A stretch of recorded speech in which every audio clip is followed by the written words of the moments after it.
and then yeah, and then we just kind of go from there. Yeah.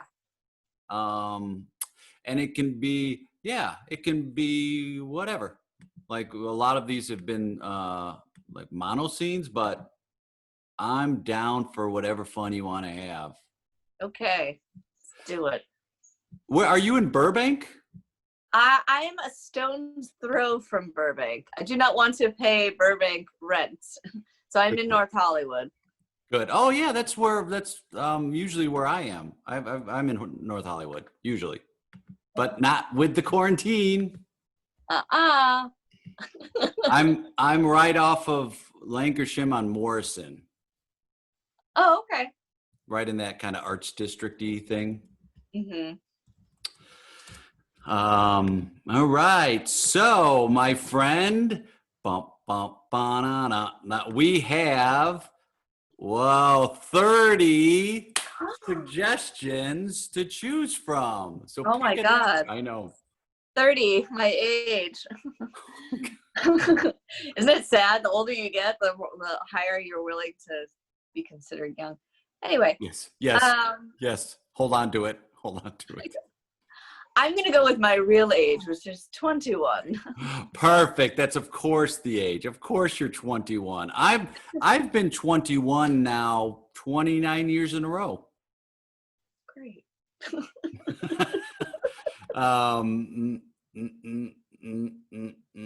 Oh, it's from Rosanne Nelson. Oh, Rosanne. Oh, Rosanne. It is I think I counted right. But let's just say I did regardless. Coincidence. Okay. Coincidence.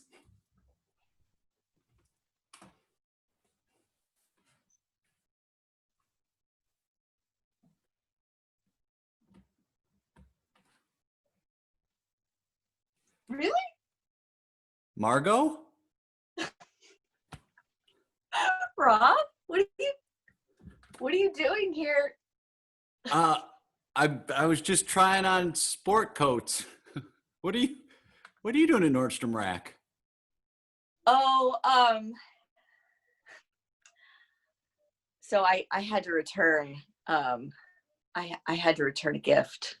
I normally don't shop here. I go to the regular Nordstrom. Oh, straight up Nordstrom. Yes, I like the newest things. Yeah, I'll be honest. I was really surprised I'd see you here. Yes, but my assistant thought she'd be nice for my birthday, and she got me this watch, and I was like, it's really not me, but you just smile and you say thank you.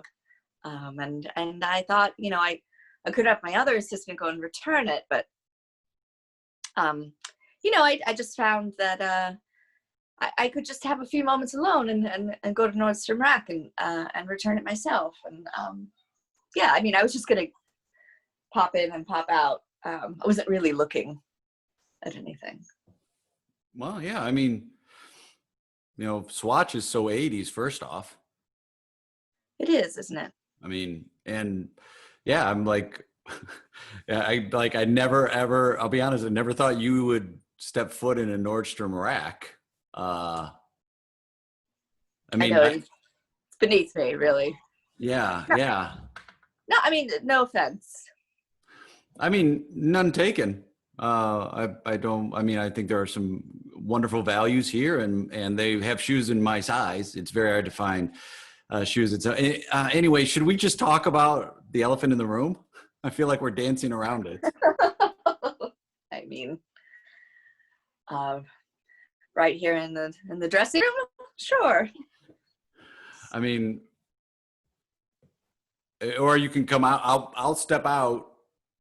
I didn't know. And then when you come out, if you want to talk about it, that's cool. If you don't want to talk about it, then yeah, then I'll step out. First off, apologies. I thought the door would be locked. Apologies. I'll step out, and if you want to talk about it, come on out. If not, I'll wait. I'll wait like 30 seconds. And if you don't want to talk about it, then I won't. I'm not going to hover outside the dressing room. I'm not going to hover. I'm going to walk like yeah. Anyway, you get it. All right. So just let me take a moment to take the dress off and hang it back up. Just Great. Great.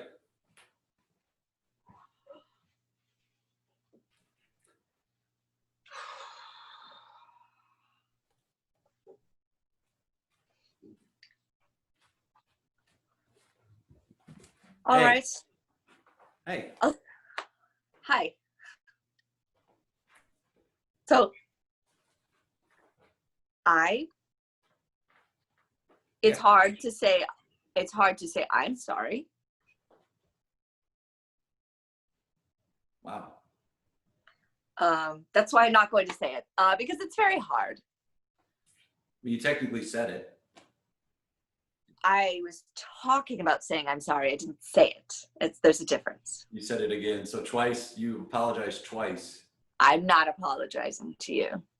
Well, you said you were sorry 2 times. You've said I'm sorry equally, so apology accepted. All right, I was emotionally distant. So I apologize for that and the effect it had on you. And I know it wasn't hard. And, you know, on the bright side, it caused you to reinvest in your career, and you are where you are today. So, and I'm here at Nordstrom Rack, which is not a terrible store. I mean, it doesn't have the newest things here, but like, anyway, I do want to say I'm sorry. Well, apology accepted. And you're right. My career has flourished since we parted ways, and you're still here. It's quite interesting, but you know, it's a step up from Pier 1 Imports. So congratulations. I know when they closed, you had to find some other work. Yeah, could you believe it? And I had nothing to do with them firing you before they closed. I had nothing to do with it. Mm. I mean, I could have easily made a phone call, but I did not. I could easily make a phone call here. You know, I know the investors. Thank you. You're welcome. Have a seat. I mean, this is silly here. There's chairs in the dressing room for a reason. Okay. I really, I'm still on the clock. So if you need me to get you a different, so I know you're just returning. So if there's anything you wanted, you could, it's been hard. It's been hard. Mm-hmm. It's been hard. It's been real hard. I'm so sorry. I don't know. I miss just being friends. Yeah, You know? that's the hardest part is you're my best friend for such a long time, and I miss that part. I miss that friendship, intimacy. Mm-hmm. Yeah, I know. Who's cutting your hair now? I'll let you have one guess. The cat? Yeah, I mean, Lucy almost is ready to cut hair, but I've been cutting it myself. That's why it's so short. Oh. Yeah, I cut it this morning, and I cut one side a little too short. Then I tried to even it out, and then it was like, well, let's just whole thing gone. So that's why I got a buzz cut. Do you ever think about me, like? And pizza night? Do you ever miss pizza night? Oh, I miss pizza. That's for sure. Wow. Can't have the carbs. I mean, no. I miss pizza night. I'm just saying I haven't had carbs in quite a long time. Yeah. I'm quite hungry. But I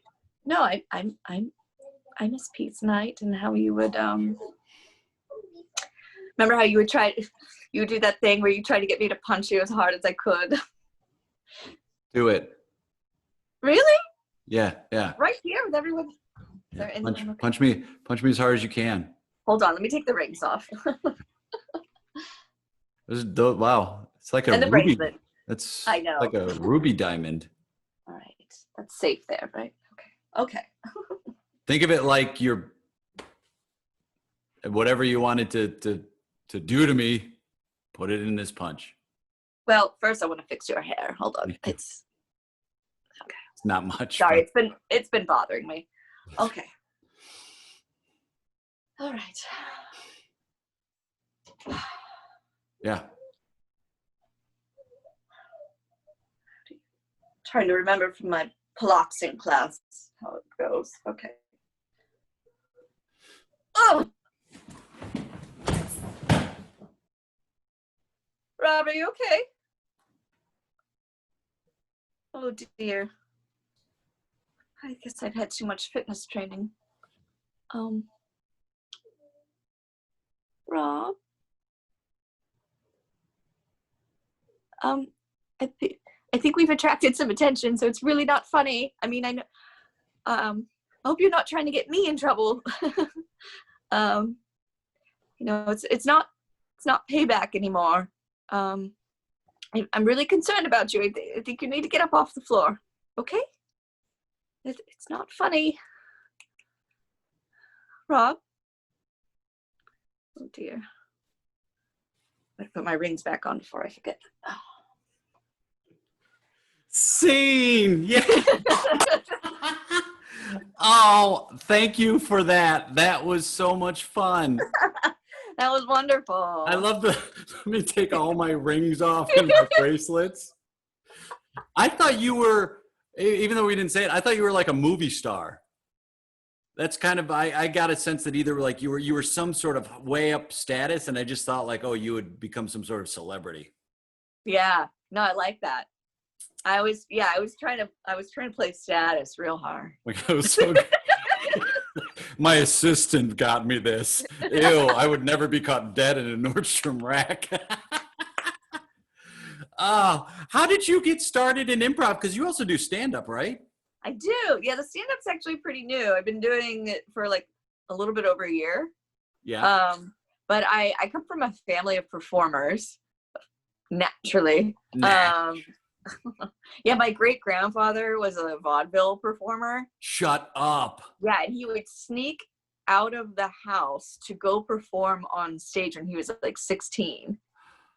And then one night he looked out into the audience and his dad was there. No. He got in a lot of trouble. But then later on, he was also a musician, and so he would tour with these like vaudeville road shows, and that's how he met my great-grandmother. And then they had a son, his name is Al Laurie, and they forced him to become like a piano prodigy. And then he grew up to be amazing musician, but he was like a producer for Glenn Campbell for years. Rhinestone Cowboy. Yeah. And then so then his kids, my mom, my aunt, my uncle were all performers, or they still are, but my mom passed away, but she was an actress and a singer.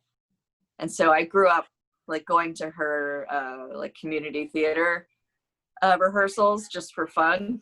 No. And so like she just infected me with the stage. And then I wasn't as good as her. Like she had an amazing voice and I could draw really well. And so I mostly just drew. Wow. When you were a kid, did you retreat into like your drawings? Did that become like another world? Yeah. Yeah.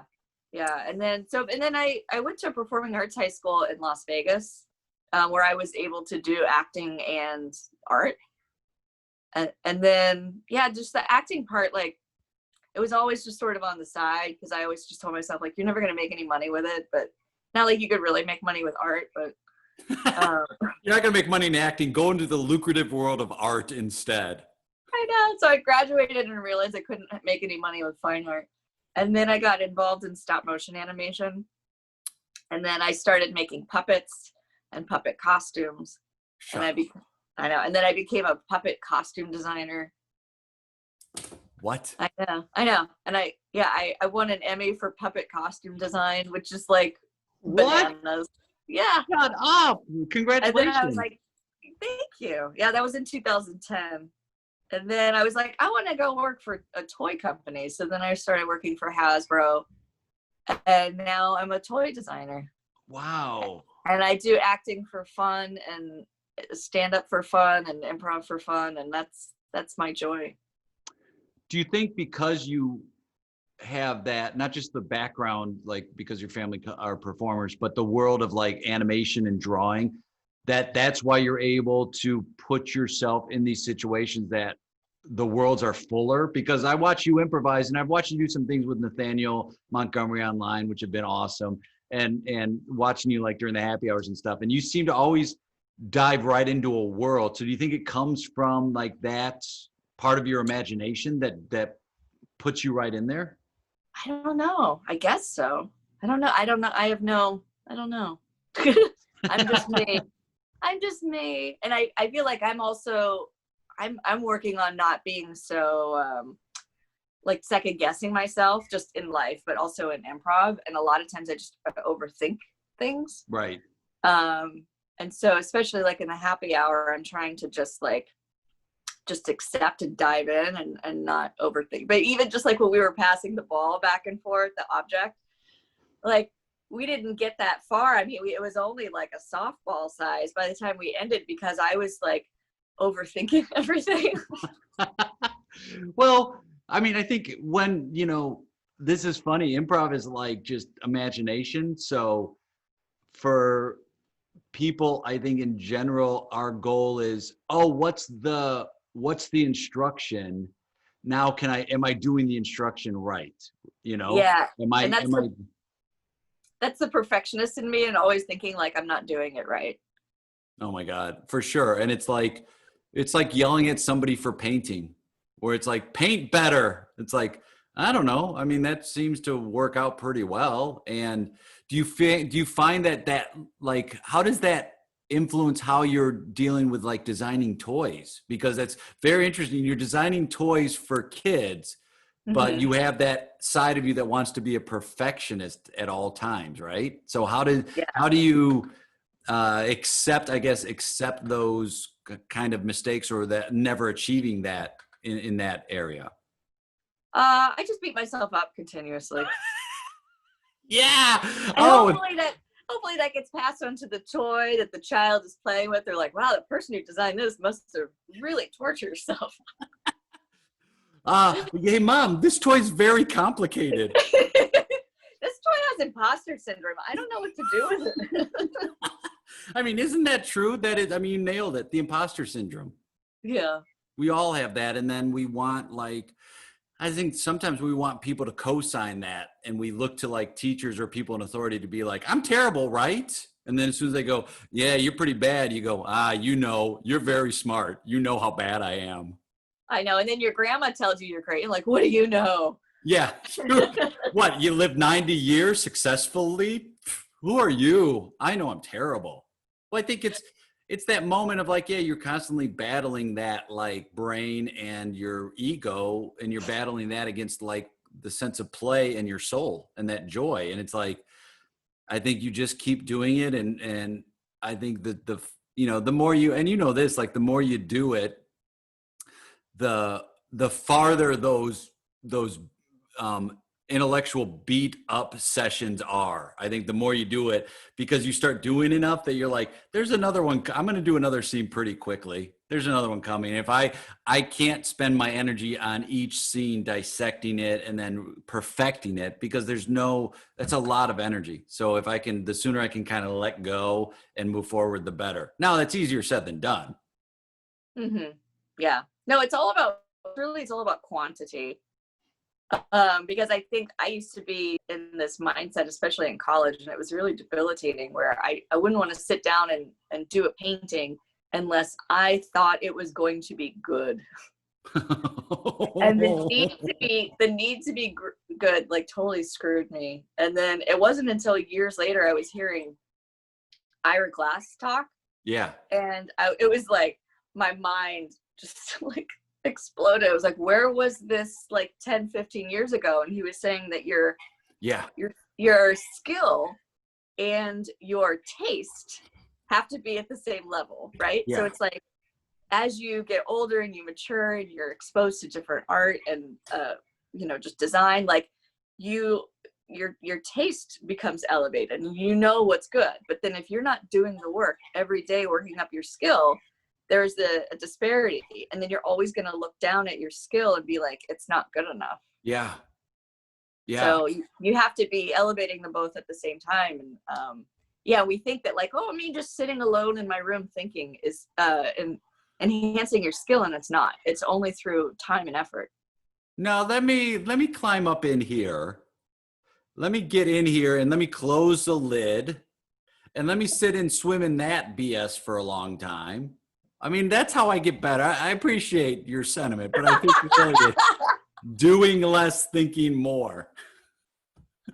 And he's a guy, Ira Glass too, is a guy where it's like, he does not have the voice made for audio, right? It's not like that's the voice we're looking for, but his like the tone of it, but he has his own style, and it's been very, very successful. And yeah, I think that, you know, that audio clip of him talking about this kind of floated around, and I think it did change a lot of people's minds to be like, wow, that's a different way to look at it. And, you know, I think we want shortcuts. Humans want shortcuts. We want to get to the end. We don't want to know that it's going to take, you know, the journey, which is the biggest part of it. There's no like destination. There's this continual sense of journey and evolving and changing. And it's so hard to think of that because we want to have an end goal. Like that's what we want, because now we can achieve something. I did it. I did X, Y, Z versus like, enjoy that ride as you go. And it just takes experience. It takes some people a shorter amount of time to get there, but everybody needs to have that experience. Yeah. Here's another thing for you, Jeanette, is like, I think you're about 1,000,000 times better at improv than you think you are. Oh, you're sweet. Thank you. Yeah. Like, what do you know? No. What do you know? Well, it's so great. Like I've watched you, you know, like I said, you've done a couple things online now. And so it's just it's so great. You also like mess with backgrounds, which I thought was really fun. You did one with Nathaniel in a trailer park, which I thought was great. Which was totally an accident because I had set up the trailer park for an earlier Zoom session where I was playing another character who lived in a trailer park. And then I forgot to change it when we but I mean I needed a background because my bedroom was really messy. And so I just kind of left it there and I didn't realize where the scene was going. And then afterwards I was like, oh, that's really weird. It is what it is, right? It is what it is. Where can people follow you if they want to check out some things you're doing? What's the best way online? I have a YouTube channel, which I don't regularly update. So that's fun. And it's just look up Jeanette Baity.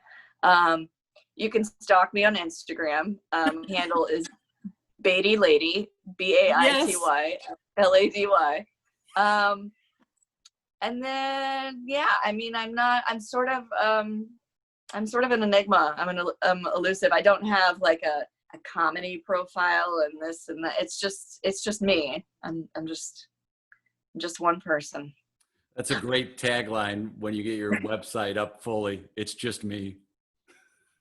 Well, I have an old website that has not, but don't go to JeanetteBaity.com. It is sad. Sad.